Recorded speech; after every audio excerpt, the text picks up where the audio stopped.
Good morning, kings and queens. This video is for educational purposes only. True, lasting American value that's left, buying things. People spending money they don't have on things they don't need. Money they don't have on things they don't need, so they can max out their credit cards and spend the rest of their lives paying 18% interest on something that costs $12.50. And they didn't like it when they got it home anyway. Not too bright, folks. Not too fucking bright. But if you talk to one of them about this, if you isolate one of them, you sit them down rationally, you talk to them about the low IQs and the dumb behavior and the bad decisions, right away they start talking about education. That's the big answer to everything. Education. They said we need more money for education. We need more books, more teachers, more classrooms, more schools. We need more testing for the kids. You say to them, well, you know, we've tried all of that and the kids still can't pass the test. They say, oh, don't you worry about that. We're going to lower the passing grades. And that's what they do in a lot of these schools now. They lower the passing grades so more kids can pass. More kids pass, the school looks good, everybody's happy, the IQ of the country slips another 2 or 3 points, and pretty soon all you'll need to get into college is a fucking pencil. Got a pencil? Get the fuck in there, it's physics. Then everyone wonders why 17 other countries graduate more scientists than we do. Education! Politicians know that word, they use it on you. Politicians have traditionally hidden behind 3 things: the flag, the Bible, and children. No child left behind. No child left behind. Oh, really? Well, it wasn't long ago you were talking about giving kids a head start. Head start, left behind? Someone's losing fucking ground here. But there's a reason. There's a reason. There's a reason for this. There's a reason education sucks, and it's the same reason that it will never, ever, ever be fixed. It's never going to get any better. Don't look for it. Be happy with what you got. Because the owners of this country don't want that. I'm talking about the real owners now. The real owners, the big wealthy business interests that control things and make all the important decisions. Forget the politicians. The politicians are put there to give you the idea that you have freedom of choice. You don't. You have no choice. You have owners. They own you. They own everything. They own all the important land. They own and control the corporations. They've long since bought and paid for the Senate, the Congress, the state houses, the city halls. They got the judges in their back pockets. And they own all the big media companies, so they control just about all of the news and information you get to hear. They got you by the balls. They spend billions of dollars every year lobbying to get what they want. Well, we know what they want. They want more for themselves and less for everybody else. But I'll tell you what they don't want. They don't want a population of citizens capable of critical thinking. They don't want well-informed, well-educated people capable of critical thinking. They're not interested in that. That doesn't help them. That's against their interest. That's right. They don't want people who are smart enough to sit around the kitchen table and figure out how badly they're getting fucked by a system that threw them overboard 30 fucking years ago. They don't want that.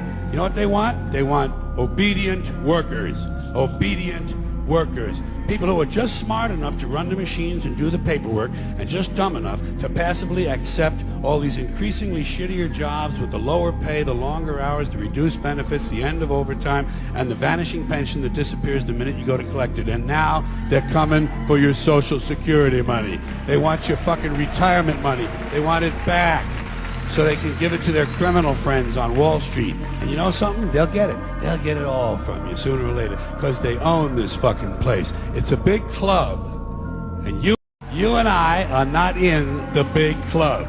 By the way, it's the same big club they use to beat you over the head with all day long when they tell you what to believe. All day long, beating you over the head in their media, telling you what to believe, what to think, and what to buy.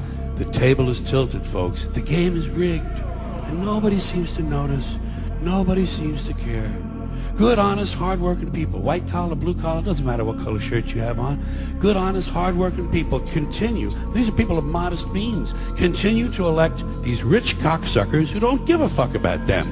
They don't give a fuck about you. They don't give a fuck about you. They don't care about you at all. At all. At all. Yeah. Let's say that you are a hard worker and you're working to make ends meet, okay? While your boss or the person that owns the company that you work for, go look up the boss of your company if you don't know who it is. Sometimes if you're working for like a huge corporation, you're not gonna know the CEOs and the bosses, none of that. But go look them up. Go look up their lifestyle. Go look up what they're worth. A lot of them have like 5, 10 houses. What do you need 5 or 10 houses for? And no, just to have 5 or 10 houses, you got a vacation house here, a vacation house there. I mean, they're just splurging money while giving you the bare minimum because they need you to work for them. So that they don't have to do the work, so that they're not working, they're not lifting a finger.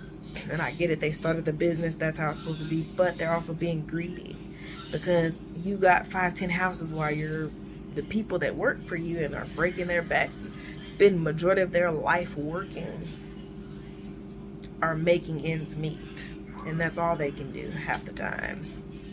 And they're saving up for a long time just to go on a vacation, if they can get a vacation, if their job will let them go to get a vacation.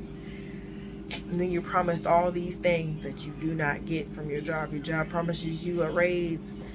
How many of you have really gotten a raise from your job after you work there? Now, while they have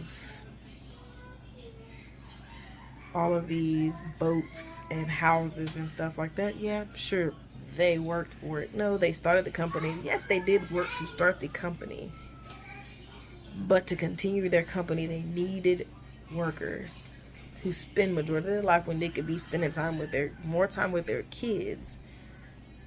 But you work your life away until you're sick and you have nothing left, or until you just tired all the time.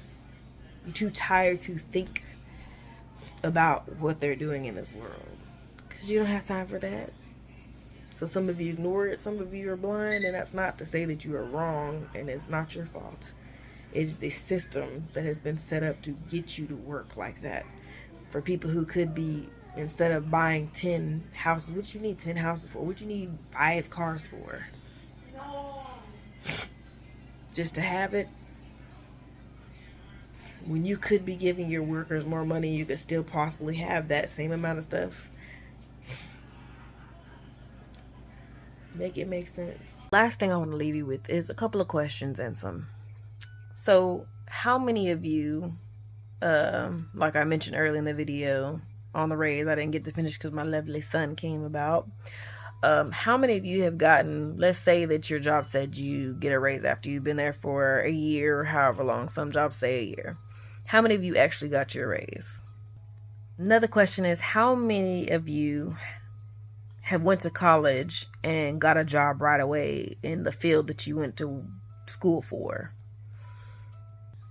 Also, how many of you make 3 times your rent? Because I don't know how it is anywhere else, but here in Houston, you have to make 3 times the rent financially. So a lot of people are either having to have a roommate or living with family, helping pay bills or putting income together, having a cosigner or whatever, somebody that doesn't even live with you, whatever. That's if you can get that. Otherwise, you're homeless, and when you're homeless means you could be at a homeless shelter, you could be sleeping in a car, or you could be living with somebody. And everybody knows there ain't nothing like having your own place. And lastly, think about how they're banning TikTok when TikTok has taught a lot of people a lot of stuff. Tell me that there's something you have not learned, some type of hack, something on TikTok that has helped you in some way. Also, more people are just like dancing and stuff, but here they are about to ban it. I wonder why. No, I know why.